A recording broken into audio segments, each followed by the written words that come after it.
So it is the last day of 2019, which means it's a great day to donate to a psychedelic research organization. I've donated to three this year: Modern Spirit, MAPS, the Multidisciplinary Association for Psychedelic Studies, and Hefter Research Institute. I'm actually wearing a MAPS t-shirt right now. Modern Spirit and Hefter have not given me t-shirts. I'll get over it. But it's a good time to donate, not just because all three organizations are doing really just vital, groundbreaking work, and not just because they all have year-end fundraising drives, but more broadly, I think we have a unique opportunity right now to push psychedelic research without any effective opposition. What I mean by that is, the history, of course. There was this incredible flourishing of research in the 50s and 60s. Then it was completely shut down beginning in the late 60s. And over the last decade or so, we've seen this reemergence of research and accelerating reemergence. I mean, even the last few years, there's been just great advancements, and not just in the science, but also on legislative fronts with the decriminalized movement and mainstream cultural acceptance.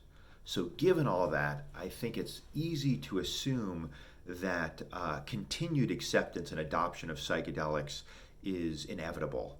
But sadly, I think that would be naive to assume that, because there are very powerful entities, and entity sounds ominous.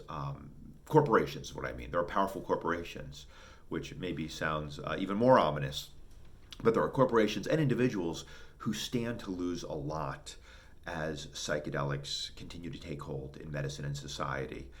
Certainly foremost among those would be the pharmaceutical firms.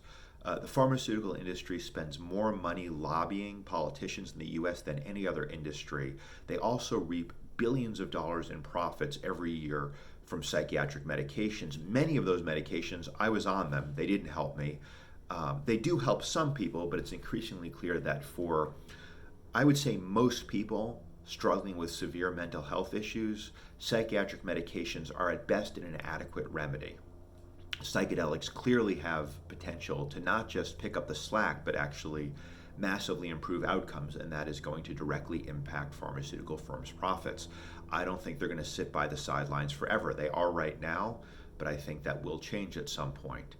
And then, more broadly, I mean, if you've had a significant psychedelic experience, you know that one of the signatures of these experiences is they make you question your assumptions. They make you question authority and question the status quo. So it stands to reason that any person or organization that wields an outsized degree of, let's call it, unearned power, meaning that they have a lot of power influence just because of the way things are currently set up, that will potentially be threatened. Because I think as more and more people use psychedelics in an intentional fashion, there will be fundamental questions raised about our economic system, our foreign policy, military, social and cultural institutions.